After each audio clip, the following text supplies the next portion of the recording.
back to Simpler Cottage Crochet. This is Sarah. Today's tutorial is the Tunisian Honeycomb Stitch. That's what I have in front of me here. I love this. Look at this texture. It is very cool. A lot of textures in Tunisian are very neat. So this is a multiple of 2 or any even number, and it does have a bit of an alternating pattern that goes with it. So it's a 2-row repeat. You're basically just alternating stitches that you start with and end with, well, that you start with at the beginning of each row, and of course alternating each stitch. So it sounds confusing when you explain it that way, but it works up a lot easier. So we're going to go ahead and get started with it. Chain up an even number of stitches, and I will meet you back here with a chain. I chained up 16 to do my swatch with you, and I'm going to work a normal foundation row. If you need help with that, please see our beginning Tunisian video, and that will explain to you how to work that.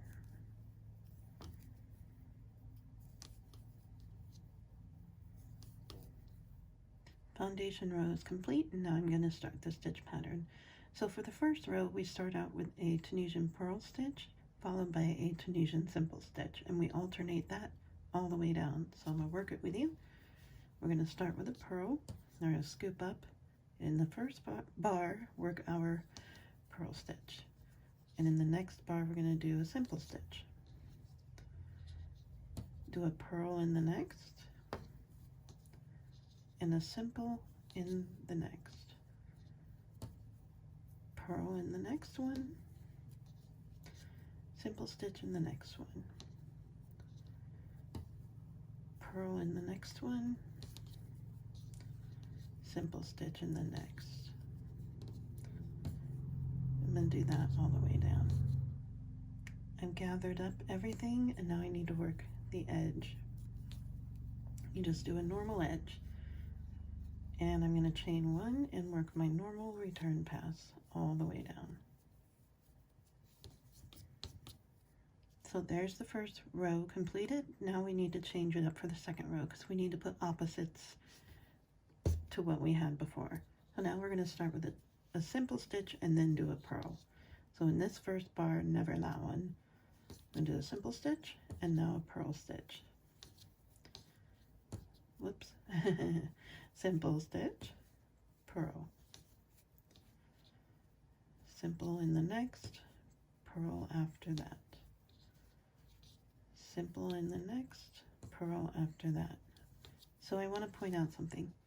When you're working this and then you have to set it down, say you're halfway through and you're like, oh no, which one what do I need to do here? Well, the purl has this lump or bar here and the simple does not. So if you're doing opposites like you will be in the honeycomb, then you know if this is a purl, you need to work a simple and then continue your pattern.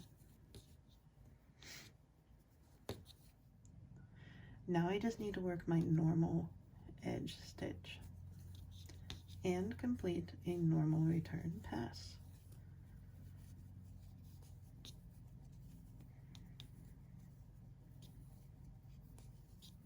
So the first 2 rows are complete, and you can already start to see that honeycomb pattern coming out.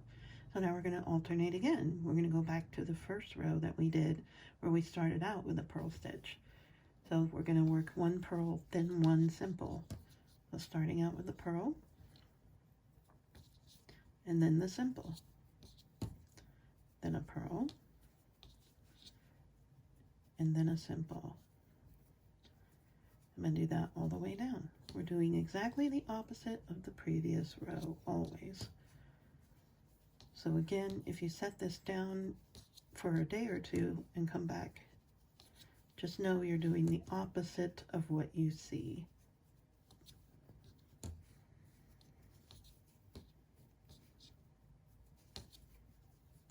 I'm now going to work my edge stitch, normal edge, and a normal return pass. All right, so now we have 3 rows. We're going to do 1 more to complete the set, and you'll really start to see that beautiful texture. So we started with a purl last time. We need to start with a simple this time, and then do a purl. Again, it's the exact opposite of what you just did. This is actually very quick to work up. It doesn't take a whole lot of brain power. Really love this stitch pattern.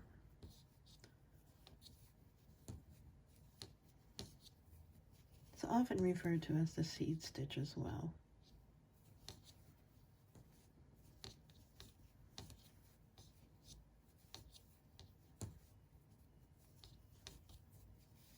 So now I'm going to work my edge in normal return, and when I get done, I will show you how to bind off.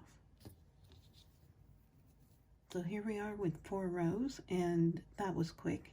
I love, love, love the look of it.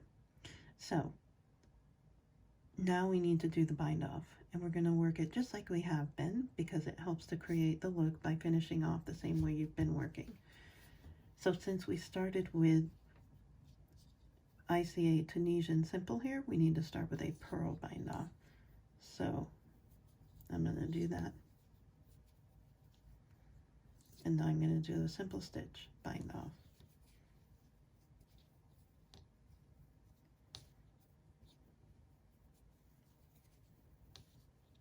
And then a purl bind off. And a simple stitch bind off.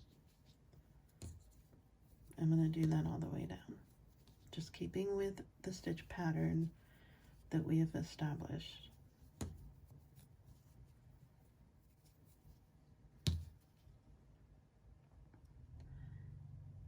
I have all but my edge stitch bound off, and I'm going to do that now, just a normal. And there's the honeycomb, and something you'll also notice is it's flat. Yay! You almost don't even need to block it. I love this so, so much, and I hope you guys do too. Thank you for joining me. Please hit the subscribe button and like the video. Leave a comment if you like, and hit the little bell icon to be notified anytime we upload a new video. And I will see you in the next one. Bye.